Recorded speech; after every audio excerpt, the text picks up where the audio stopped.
hati kita untuk menghidupkan roh yang mati itu. Itulah yang dinamakan kelahiran baru. Saya akan memberikan presentasi hari ini untuk materi DIK 2. Ya, materinya cukup padat gitu ya.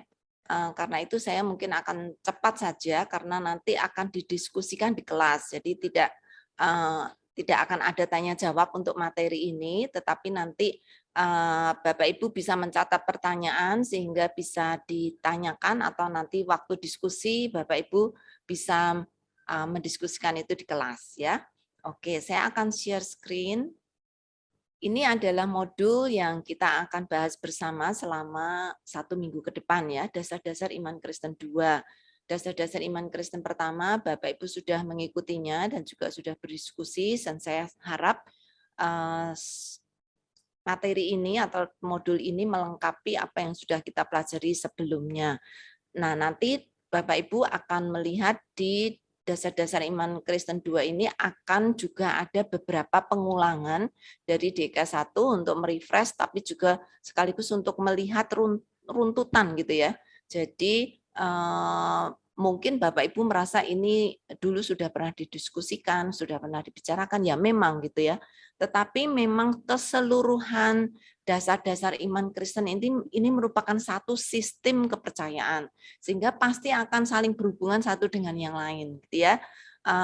Itu indahnya teologi Kristen yang kita atau sistematika teologi yang kita dapatkan di dalam agama Kristen ini sungguh sangat baik sekali, sehingga di dalam seluruh sistem itu tuh saling nyambung satu dengan yang lain, tidak terpisah satu dengan yang lain. Kalau salah satu bagian itu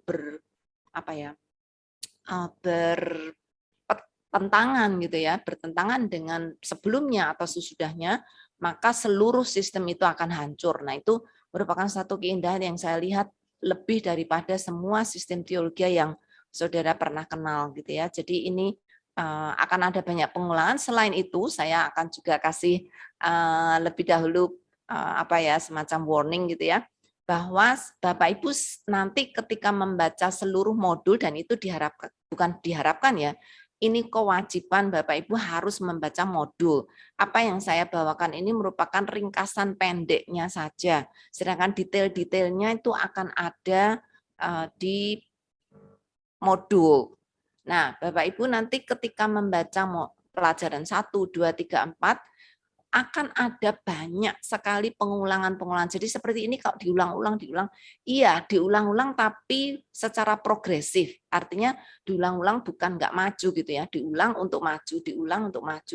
Jadi nanti ketika membaca modul, saudara akan lihat keindahan keseluruhan doktrin dasar iman Kristen ini merupakan satu rangkaian pengertian yang Tuhan bangun dengan sangat rapi dan sangat indah sekali. Saya ketika membaca modul ini berulang-ulang, hati saya sungguh bersyukur dan memuji Tuhan, karena walaupun kelihatannya seperti mengulang-ulang, tapi itu mengulangnya tuh maju gitu ya, sehingga merupakan satu rangkaian yang sangat indah. Nah, Bapak Ibu nanti saya harap hari ini, karena nanti perkenalan akan diadakan langsung dengan Zoom, seluruh hari ini tidak akan ada perkenalan, maka saya inginkan Bapak Ibu membaca seluruh modul hari ini. Ketika saudara membaca modul, sekaligus saudara mengerjakan tugas tertulis. Nah, itu sangat indah banget. Jadi ketika saudara melakukan atau mengerjakan tugas tertulis, itu semua jawaban di tugas tertulis itu ada di modul. Jadi kan bisa saudara sekali jalan gitu ya. Sembari saudara membaca modul, sembari saudara mengerjakan tugas, selesai hari ini.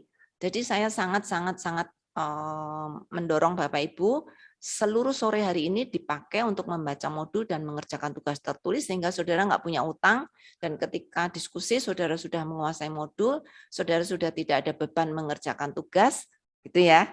Ya, oke. Ini iklan dari saya. Walaupun pengumpulan tugas itu nanti hari Minggu ya, tapi saya sangat-sangat berharap saudara jangan menunggu sampai Minggu. Kerjakan hari ini, kan hari ini nggak ada tugas apa-apa selain membaca modul. Ya, oke, ini adalah agenda kita.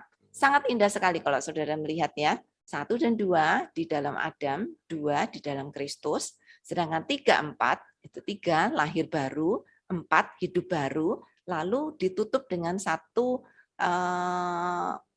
pelajaran yang sangat relevan sekali dengan kehidupan kita saat ini, yaitu menang atas keinginan daging atau kuasa daging. Itu pelajaran 5. Ya.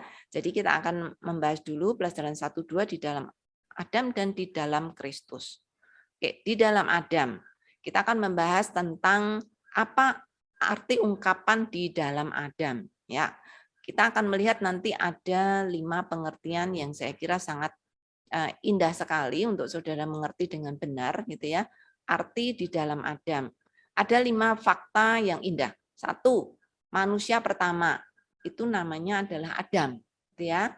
Manusia pertama yang Tuhan ciptakan adalah Adam. Tuhan ciptakan dengan sangat indah, dengan sangat baik, dan diciptakan dengan status yang sangat istimewa, yaitu suci tanpa dosa, sempurna tanpa dosa. Ya, jadi ketika Adam diciptakan, dia tidak membawa dosa, tidak punya dosa, dan tidak bisa berdosa saat itu ketika diciptakan. Tetapi di dalam kehidupan dia sebagai ciptaan Tuhan ini, Allah tidak ingin membuat dia menjadi seorang robot ya, yang hanya bisa berbuat baik dan manut sama Tuhan gitu ya. Tidak, tetapi diberikan kehendak bebas. Nah, ini sudah kita bicarakan di pelajaran sebelumnya ya. Dan Adam adalah kepala umat manusia karena Adam adalah awal dari seluruh umat manusia di dunia. Jadi apakah ada manusia yang dilahirkan tidak dari Adam? Tidak, seluruh manusia di dunia ini, karena Alkitab mengatakan manusia tidak diciptakan dari evolusi. Kalau evolusi mungkin ada banyak gitu ya, tetapi diciptakan secara individu kepada Adam, dan dari Adamlah muncul seluruh umat manusia. Nah, tetapi ketika saya katakan tadi, Adam diciptakan suci tanpa dosa, tetapi diberikan oleh Tuhan kehendak bebas untuk dia mau taat pada Tuhan dengan kerelaan, bukan karena dipaksa, tapi secara rela mau untuk taat pada Tuhan. Maka Tuhan memberikan ujian, yaitu pohon pengetahuan yang baik dan yang jahat, untuk menguji Adam apakah dia mau taat pada Tuhan dengan kerelaan. Jadi sekalipun dia pada waktu diciptakan tanpa dosa, tetapi Adam memiliki potensi untuk berdosa. Artinya kalau dia tidak taat, maka dia akan berdosa, dia akan jatuh ke dalam dosa. Nah, kehendak bebas ini menjadi satu batu uji, apakah dia mau taat pada Tuhan dengan kerelaan, bukan karena dipaksa. Ya. Nah, saudara sudah tahu akhirnya Adam gagal dalam uji coba, dalam ujian, bukan uji coba ya, dalam ujian ini, dan kejatuhan Adam yang memberontak pada Allah ini yang membuat kita semua ikut mengambil bagian di dalamnya. Ya, jadi akibat dari kejatuhan Adam ke dalam dosa ada banyak, dan ini menyangkut kita semua. Semua orang yang lahir dari Adam, yang ada di dalam Adam, yang dulunya tidak berdosa, tetapi karena kejatuhan Allah Adam, sekarang kita semuanya menjadi orang yang berdosa. Sehingga ketika kita dikatakan di dalam Adam, artinya kita semua ada di dalam dosa Adam. Ya. Nah, apa akibat kejatuhan Adam? Terpisah dari Allah. Adam menjadi mati secara rohani dan tidak mampu untuk mencari Allah. Malah dia akan menyembunyikan diri dari Allah. Adam juga hidup di dalam kegelapan. Kenapa? Karena Adam sekarang menjadi menjadi pengikut dari setan. Ketika dia mau digoda oleh setan, sebenarnya Adam jatuh ke dalam dosa karena dia sendiri yang jatuh ke dalam dosa, bukan karena setan. Tetapi setan menggoda dia sehingga membuat Adam, atau paling tidak mempengaruhi Adam di dalam membuat keputusan. Nah, sejak itu Adam menjadi pengikut setan dan takluk di bawah kuasa setan, sehingga dia hidup di dalam kerajaan setan, yaitu di dalam kerajaan kegelapan. Nah, selain itu Adam juga sekarang menyandung status baru. Kalau sebelumnya itu tidak berdosa, sekarang menjadi berdosa karena kejatuhan Adam di dalam dosa. Nah, karena kejatuhan Adam dalam dosa inilah, membuat seluruh umat manusia menjadi berdosa karena dia adalah sumber dari semua manusia yang ada di dunia. Saudara bisa melihat buktinya ya, ketika Kain, anak dari Adam yang dilahirkan setelah Adam berdosa, maka Kain pun sudah berdosa dan dia memiliki keinginan untuk membunuh adiknya karena iri hati, dan itulah salah satu bukti bahwa ketika Adam melahirkan anak, maka anaknya pun itu sudah memiliki kodrat dosa di dalam hidupnya. Nah, setelah itu Adam dan seluruh umat manusia selalu bergumul karena dikuasai oleh dosa. Selain itu juga seluruh aspek Adam itu tidak ada yang tidak dicemari oleh dosa. Seluruhnya sudah dicemari oleh dosa. Baik itu pikirannya, baik itu emosinya, baik itu kehendaknya, baik itu kemauannya, baik itu apapun. Semua termasuk tubuhnya pun sudah dicemari oleh dosa.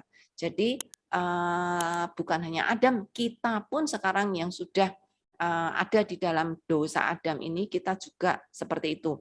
Tidak ada satu bagian apapun yang ada di dalam diri kita yang masih baik. Seluruhnya sudah dicemari oleh dosa. Nah, dosa ini juga memberikan hukuman yang sangat tragis bagi seluruh umat manusia, yaitu akan mengalami hukuman kekal, yaitu kematian selama-lamanya. Nah, bagian yang kedua, apakah Allah membiarkan manusia jatuh ke dalam dosa dan tanpa pengharapan dan semuanya akan mati di dalam kebinasaan? Tidak. Karena Allah tahu bahwa Allah mengasihi manusia.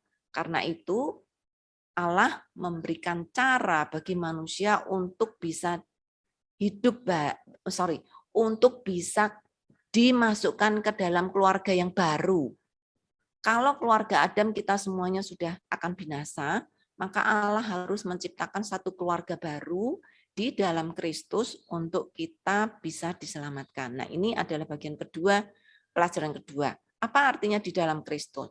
Ini suatu perkataan yang indah ya, ketika siapa kamu? I am Yulia in Christ. Itu artinya saya ada di dalam Kristus. Satu kata-kata yang sangat indah sekali. Saya tidak lagi mau ada di dalam Adam, tetapi saya ada in Christ, di dalam Kristus. Satu hal yang indah sekali. Nah, saudara, berkat-berkat yang kita terima ketika kita diadopsi Allah untuk menjadi bagian di dalam keluarga Kristus banyak sekali. Jadi, Bapak Ibu, nanti di dalam pelajaran 3 kita akan membahas secara khusus tentang lahir baru. Karena untuk masuk menjadi bagian keluarga Kristus, untuk kita melepaskan diri dari keluarga Adam dan masuk ke dalam keluarga baru, kita harus mengalami kelahiran baru. Dan itulah yang akan kita bahas nanti di pelajaran 3. Nah, kita akan lanjutkan dulu ya, apa berkat-berkat yang kita terima di dalam Kristus. Kita diampuni, kita dibenarkan, kita diperdamaikan, kita dikuduskan, kita dimeteraikan, kita dijadikan sempurna, dan kita menjadi keluarga Allah. Saudara nanti membaca di modul ya, masing-masing akan mendapatkan penjelasan yang sangat indah, dan saudara akan sungguh merasakan sukacita yang luar biasa ketika kita melihat kenyataan bahwa Tuhan tidak membiarkan kita tinggal di dalam keluarga Adam, tetapi kita sudah diadopsi untuk menjadi keluarga Kristus. Nah, bagaimana caranya kita menjadi bagian di dalam keluarga Kristus? Pertama, kita harus dilahirkan baru. Ini adalah anugerah Allah yang menghidupkan roh kita, karena salah satu akibat dari dosa adalah keterpisahan kita dengan Allah. Kenapa kita terpisah? Karena roh kita mati. Ya, roh kita sudah tidak bisa lagi hidup untuk mencari Allah, tidak bisa lagi connect dengan Allah. Tetapi oleh anugerah Allah, Tuhan bekerja di dalam hati kita untuk menghidupkan roh yang mati itu. Itulah yang dinamakan kelahiran baru. Nanti kita akan bahas lagi ya. Nah, bukan hanya itu saja, bagaimana kita bisa menjadi bagian di dalam keluarga Kristus. Selain dilahirkan baru yang terjadi di dalam diri kita, di dalam hati kita, yang kita tidak tahu, kita akan diberikan kesadaran baru oleh Tuhan ketika roh kita hidup, untuk kita bisa merespons kepada Allah. Nah, bagaimana cara kita merespon kepada Allah? Dengan kita mendengar firman. Nah, ini menjadi satu acuan yang paling utama ya. Ketika kita bisa mendengar firman, maka berarti roh kita sudah hidup. Mereka yang masih mati, mereka tidak akan mungkin bisa mengerti firman Tuhan. Ketika dihidupkan, roh kita baru bisa sadar bahwa itu adalah suara Tuhan, dan Tuhan memberikan kabar gembira atau kabar baik bahwa Kristus hadir untuk menolong kita untuk keluar dari keluarga Adam untuk masuk ke dalam keluarga Kristus. Ya, jadi ketika kita mendengar suara Allah bahwa ada kabar baik, Allah juga mengundang kita untuk mau merespons akan kabar baik itu. Nah, disinilah ada kerjasama antara Allah dan manusia ya. Apakah semata-mata hanya kerja Allah saja? Memang kelahiran baru iya, tetapi untuk merespons itu Kristus juga memberikan kesadaran pada kita untuk mau merespons dan menerima panggilan Allah. Ketika kita merespon, kita menyadari kita orang berdosa, kita menyadari betapa jijiknya kita sebagai orang yang berdosa, dan bagaimana kita dikasih oleh Allah, dan Allah ingin mengeluarkan kita dari kubangan dosa untuk kita mau disucikan. Nah, kesadaran itu yang membuat kita menerima Kristus sebagai juru selamat, dan itulah yang dinamakan pertobatan. Gitu ya. Saya mau menerima Yesus Kristus dan akan meninggalkan kehidupan lama saya dan akan ikut Kristus dan akan menjadi murid Kristus. Ya, jadi yang ketiga adalah bertobat. Ini merupakan satu rangkaian ya, enggak bisa dipisahkan ya. Ini satu paket. Kalau saudara dilahirkan baru, pasti saudara akan bisa mendengar suara Tuhan, pasti saudara akan bisa merespon untuk bertobat. Tetapi harus diawali dengan kelahiran baru.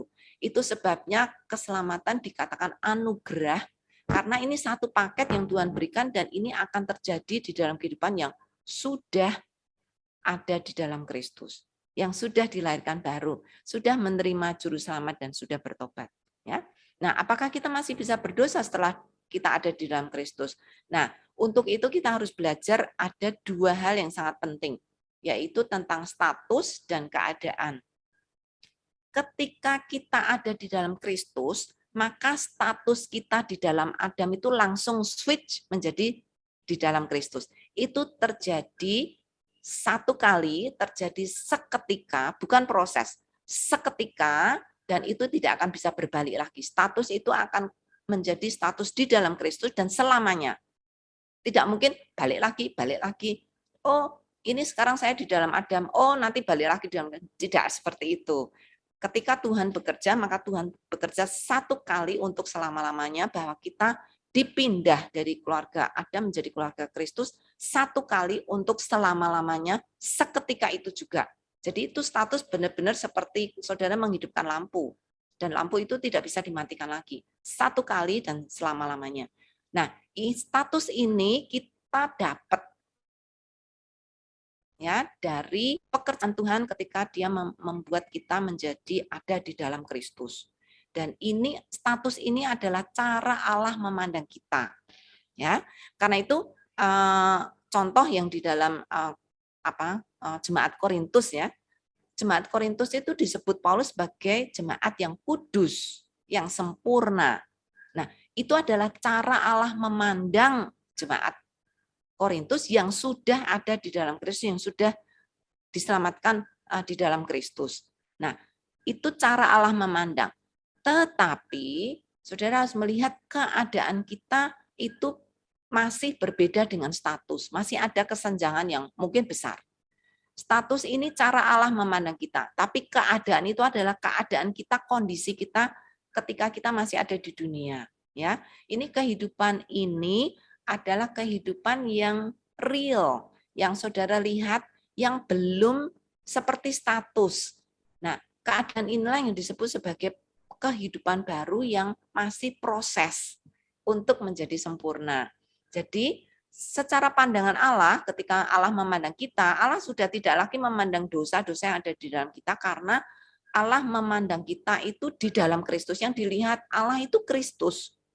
Ya, yang dilihat Allah ketika Allah memandang kita itu adalah Kristus, ya.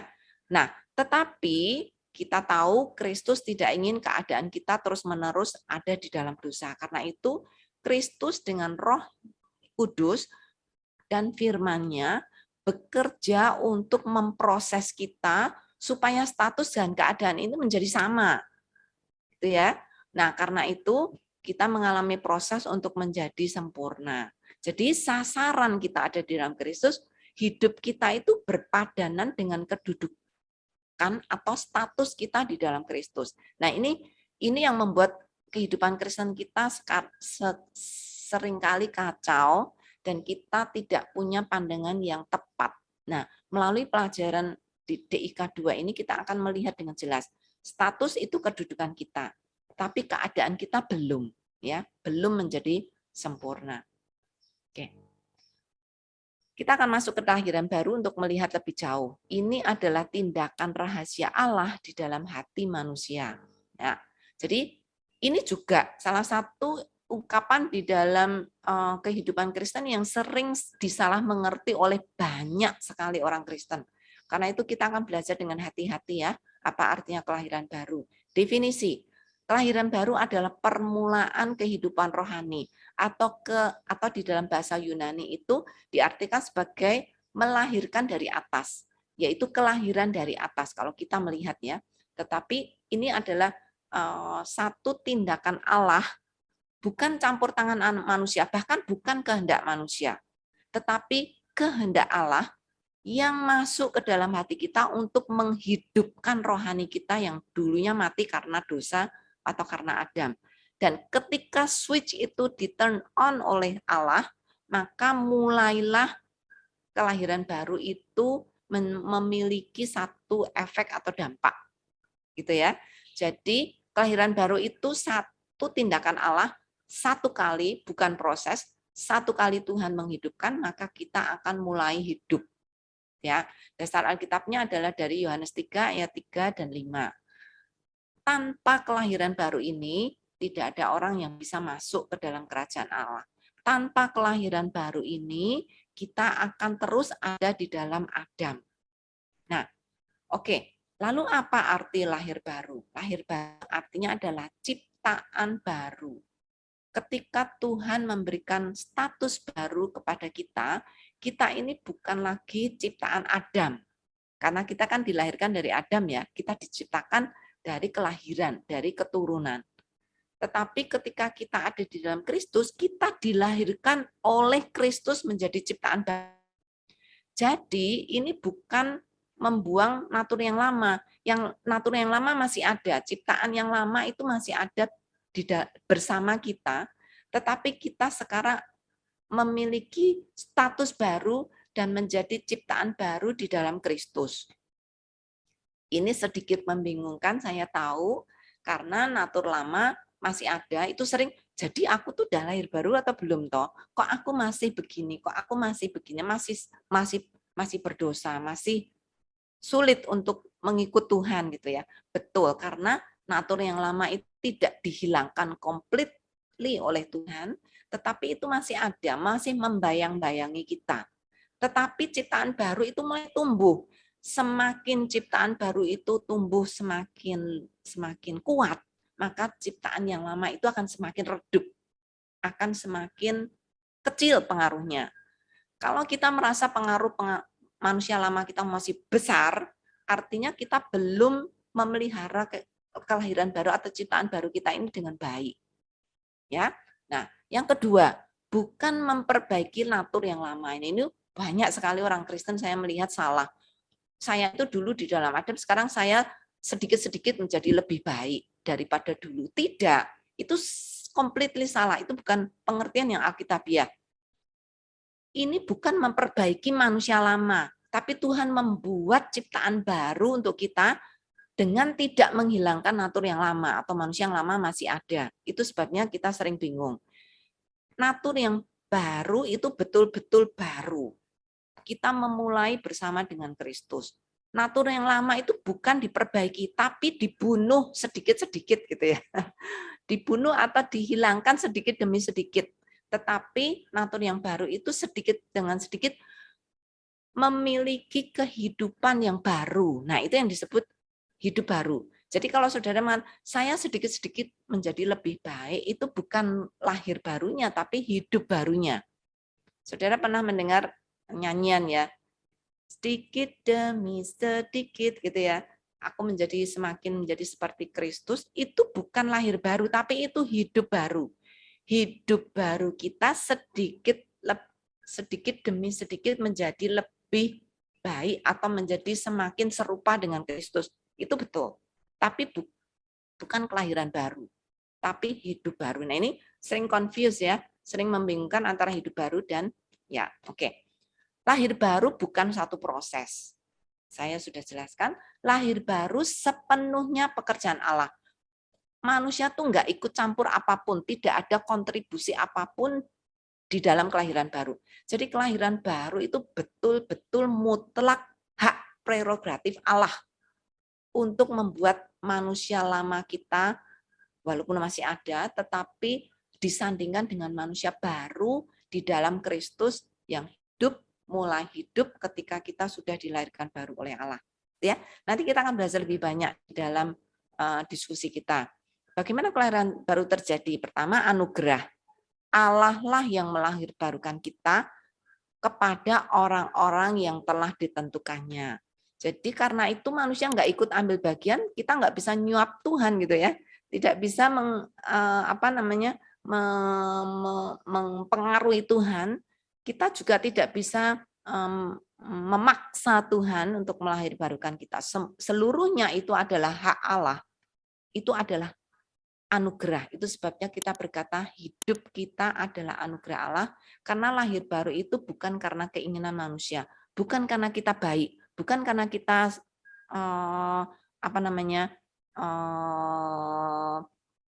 manut, bukan karena kita orang yang cakap, bukan karena kita punya kemampuan, sama sekali tidak ada hubungannya dengan itu. Itu betul-betul Allah yang memberikannya. Dan Allah yang menentukannya siapa yang mendapat anugerah Allah itu. Yang kedua, kelahiran baru adalah karena firman dan roh. Ya, karena firman dan roh.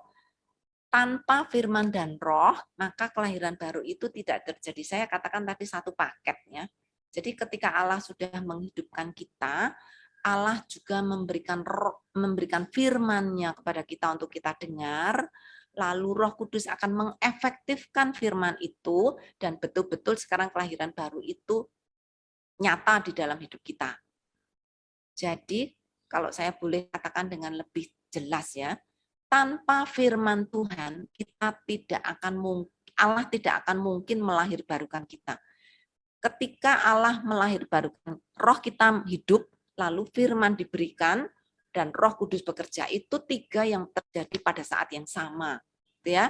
Karena firman Allah itu dikatakan di dalam Roma 1 ayat 16 punya kuasa untuk menyelamatkan. Itu sebabnya di dalam penginjilan kita tidak bisa hanya meyakinkan orang bahwa Tuhan itu baik, tetapi kita harus memberitakan firman untuk didengar. Dan ketika firman itu didengar, maka pada saat yang sama roh dan Allah akan bekerja untuk menghidupkan roh kita. Ya, jadi kelahiran baru itu bukan karena darah, bukan karena keturunan. Kita tidak ada yang lahir langsung sudah lahir baru, tidak ada. Bukan karena keturunan, bukan karena daging keinginan manusia, bukan karena keinginan laki-laki, bukan karena pendeta, bukan karena gereja, bukan karena baptisan, bukan karena itu semua. Itu betul-betul completely karena anugerah Allah. Ya, oke. Karya Allah di dalam kelahiran baru. Dia memasukkan kita ke dalam keluarga Allah, menjadi in Christ, ya, menjadi di dalam Kristus. Itu yang Allah lakukan. Lalu Allah memberi rohnya supaya rohnya itu tinggal. Nah, kata diam di dalam TB atau bahkan mungkin di Alkitab yang lain ya, itu sebenarnya agak kurang kurang jelas. Tepat sih tepat gitu, tapi kurang jelas karena Allah diam itu kan punya dua arti ya. Diam itu diam tidak bergerak gitu. Tetapi saya akan lebih senang memakai Allah memberikan rohnya untuk tinggal selamanya di dalam kita. Kalau diam itu kan kayak roh itu cuma diem aja di situ ya. tetapi untuk tinggal dan bekerja di dalam diri kita. Nah, karena kita sudah dilahirkan baru, seperti apa yang dikatakan di Yohanes 3, kita mendapatkan hidup kekal, kita mewarisi kerajaan Allah. Kita akan hidup selamanya bersama dengan Allah. Ya, apakah kita sudah lahir baru? Ini pertanyaan banyak orang ya. Kan itu kan terjadi di dalam, jadi kan saya nggak ngerti, bukan keinginan saya, jadi kita nggak ngerti. Seluruhnya itu hak prerogatif Allah. Lalu kita bisa tahu nggak? Ya, bisa. Dari mana kita tahu kita bisa mengerti, tahu bahwa kita lahir baru?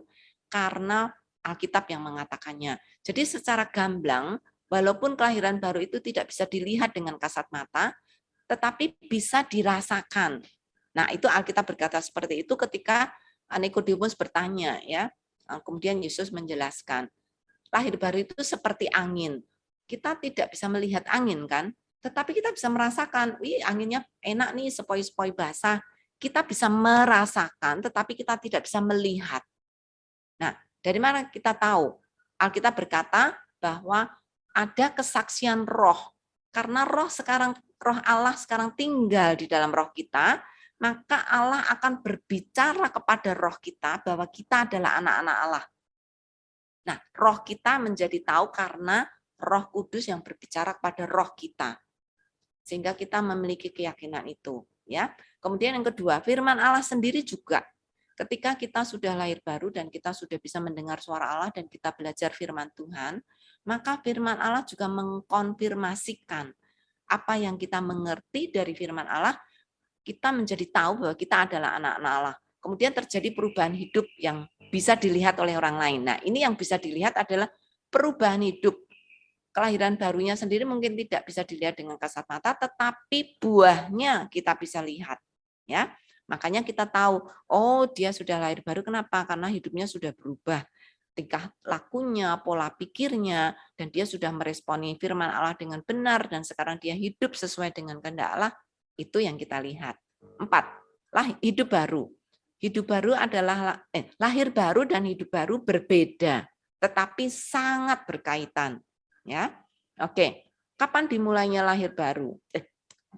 Kapan dilahirnya hidup baru? Ketika kita mampu merespon firman Allah. Itu dimulai hidup baru. Saya sendiri suka salah ngomong gitu ya. Lahir baru dan hidup baru. Nah, kapan hidup baru mulai? Ketika roh kita mulai hidup dan bisa merespon firman Allah yang mengundang kita untuk percaya kepada Kristus. Lalu hidup baru juga ditandai dengan pertobatan. Kesadaran akan keberdosaan kita dan kesadaran Allah mengasihi kita. Nah, itu yang membuat kita tahu bahwa kita mulai hidup baru. Jadi bukan hidup baru dulu baru lahir baru, salah sekali. Lahir baru dulu, roh kita dihidupkan dulu, baru kita bisa bertobat. Kalau roh kita mati, kita nggak bisa bertobat. Roh kita dihidupkan, baru kita bisa bertobat, gitu ya. Nah, ada dasar-dasar Alkitab yang saudara bisa nanti baca, sangat indah sekali. Di dalam seluruh perjanjian baru, kata di dalam Kristus itu diucapkan atau dikatakan di sana tuh hampir ratusan kali. Hampir 130 kali kata di dalam Kristus itu dipakai di dalam perjanjian baru. Saudara melihat betapa pentingnya itu. Ini hanyalah mewakili, 4 ayat ini hanya mewakili. Ada 100 ayat yang lain yang menjadi varian dari kata di dalam Kristus. Ya. Nah, hidup baru adalah hidup dalam roh. Jadi kalau kita hidup baru itu apa sih? Artinya hidup di dalam roh. Mengapa? Mengapa kita perlu hidup di dalam roh? Karena dengan hidup di dalam roh, manusia lama kita akan hilang kuasanya. Ya. Nah, saudara, kalau saudara hidup baru, saudara tidak baca firman, saudara tidak taat kepada firman, saudara tidak taat kepada Roh Kudus yang memperdengarkan firman itu di dalam hati kita, maka hidup baru kita tidak akan bertumbuh. Ya, karena itu dikatakan kenapa orang Kristen harus baca firman Tuhan, karena disitulah Roh akan bekerja untuk mengubah kita. Itu betapa pentingnya saudara membaca firman Tuhan. Ya, oke. Jadi apa artinya hidup di dalam roh? Artinya hidup yang dipimpin oleh Roh Kudus sehingga kita dapat melakukan kehendak Allah yang Allah nyatakan di dalam firman-Nya atau di dalam Alkitab. Ya, jadi mengapa hidup dalam roh penting? Sangat penting sekali. Tanpa itu kita akan terus-menerus hidup dibayang-bayangi dengan manusia yang lama. Ya, kita tidak akan bertumbuh, hidup stagnan, hidup tidak dalam kemenangan, selalu kalah dengan dosa. Itu artinya kalau kita tidak hidup di dalam roh, ya. Dan artinya saudara sudah tahu bagaimana kita bisa hidup dalam roh. Ada 4 ayat yang mewakili, ada banyak banget gitu ayat di dalam Alkitab ya. Tetapi paling tidak 4 ayat ini menjadi summary untuk kita tahu Alkitab sudah menuntun kita bagaimana kita hidup dalam roh. Allah memberikan Roh Kudusnya untuk tinggal dalam hidup orang percaya. Kedua, Roh Kudus menyucikan kita orang-orang percaya ini untuk semakin sempurna. Itu yang dinamakan di dalam doktrin kekristenan sanctification atau pengudusan. Ya, ada satu doktrin di dalam kekristenan yang kita sebut sebagai pengudusan. Itu merupakan satu proses. Roh Kudus terus-menerus akan menyucikan kita, akan semakin sempurna, semakin baik untuk menjadi atau menuju kepada kesempurnaan. Kalau semakin sempurna nggak mungkin ya, sudah sempurna artinya sudah sempurna gitu ya. Tetapi terus-menerus diperbaiki untuk menuju kepada kesempurnaan. Ketiga, Roh Kudus memelihara sampai akhir. Jadi Roh Kudus itu ketika menghidupkan, Allah menghidupkan roh kita itu tidak, oke sekarang hidup, terus nanti mati. Nanti hidup, nanti mati. Tidak. Itu doktrin yang sangat salah, yang sering sekali diajarkan oleh gereja. Tuhan menghidupkan satu kali dan selama-lamanya. Tuhan itu tidak plan. Karena di dalam Yohanes 14 ayat 1, Tuhan juga berjanji, orang yang sudah dilahirkan baru oleh Tuhan akan dipelihara sampai akhir. Nah, itu saudara harus punya keyakinan yang kuat karena itu adalah firman Tuhan.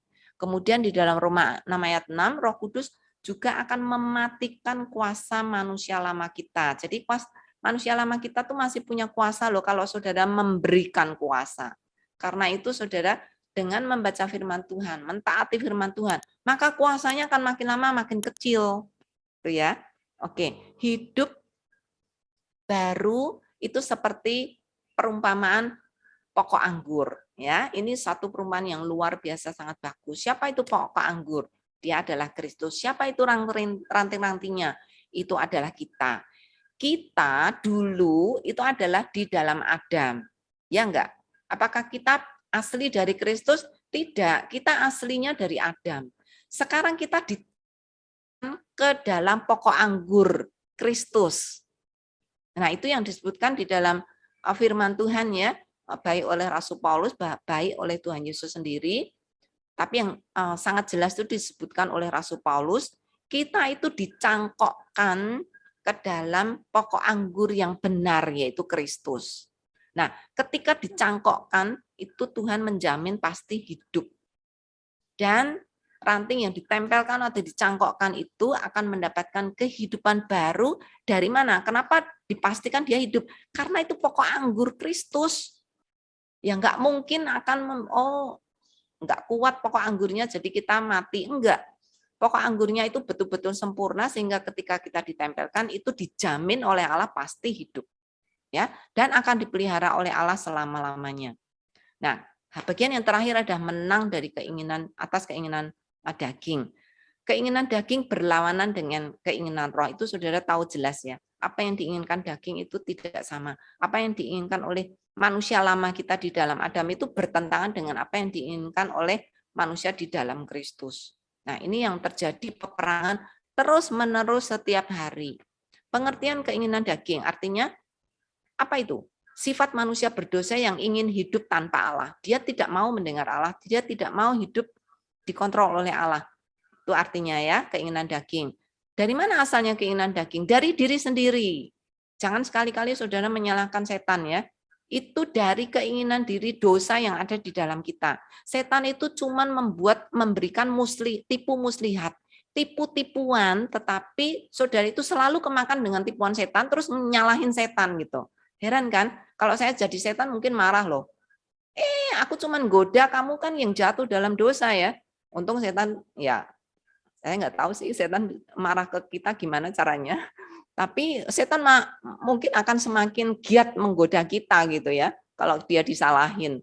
Itu keinginan diri sendiri karena sifat dosa yang ada di dalam kita. Setan itu cuma menggoda, menipu. Kita yang selalu tertipu. Ya salah kita sendiri dong ya.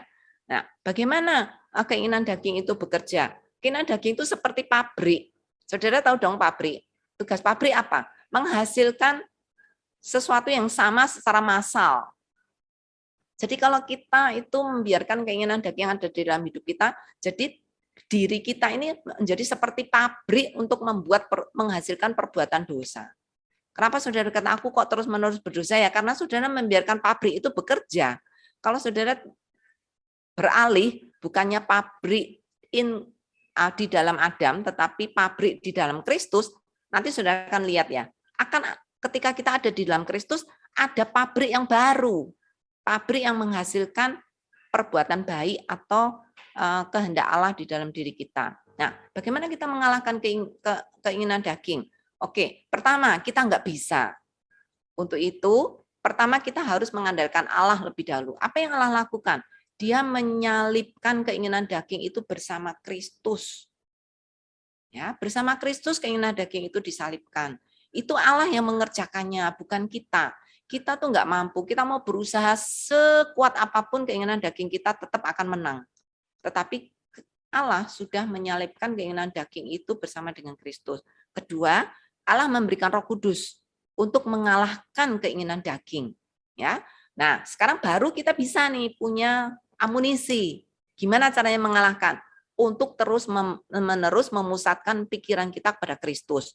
Nah itu baru bisa. Setelah Allah memberikan kuasa kepada kita, baru kita bisa. Dengan cara memusatkan pikiran kita kepada Kristus. Dan yang kedua, berserah dan percaya kepada pimpinan Allah atau pimpinan roh. Nah, oke, apa artinya hidup dalam kemenangan? Hidup dalam kemenangan memiliki 3 arti. 1, hidup dalam roh. Kita selalu tunduk kepada keinginan Roh Kudus yang memimpin kita untuk melakukan kehendak Allah. Kedua, bersandar kepada Allah. Menyerahkan hidup kita secara total kepada Allah, percaya akan pemeliharaan, bimbingan, dan pimpinan Dia. Kemudian memuliakan Allah. Kita secara sadar mau ya melihat pekerjaan Allah yang dinyatakan di dalam kita, dan kita tidak mencuri kemuliaan Allah, tetapi selalu mengatakan bahwa itu karena Allah. Kita mampu, kita memang punya andil ya, tetapi tanpa Allah andil kita tuh nggak ada artinya. Tetapi karena Allah yang memulai, baru andil kita itu punya kuasa, gitu ya. Jadi bukan berarti kita nggak punya andil kalau diberi kuasa oleh Allah, ya. Oke, ini adalah penutup. Maaf, cukup panjang gitu ya, tapi saya harap saudara sudah menangkap isinya dan saudara sekarang harus mempelajari detailnya di dalam modul. Ya, saya ingin menutup dengan satu ayat yang luar biasa. Aku sudah disalibkan dengan Kristus. Bukan lagi aku yang hidup, melainkan Kristus yang hidup dalam aku. Aduh, saya kalau baca lagi ini saya bisa nangis ya. Jadi siapa yang ada di dalam Kristus, dia adalah ciptaan baru. Ya, that is not an end, it's just a beginning of a new life in Christ. Jadi saudara, bagi orang Kristen kematian itu bukan sesuatu yang mengerikan, terutama kematian manusia lama kita. Itu harus, kematian lama kita itu bukan segalanya. Waduh, sekarang aku sudah di dalam Kristus, aku sudah nggak bebas. Itu sangat salah sekali. Saudara harus sangat bersyukur, bersukacita bahwa manusia lama kita itu mati. Karena ketika itu mati, maka akan mulai kehidupan baru di dalam Kristus. Ya, oke, terima kasih banyak.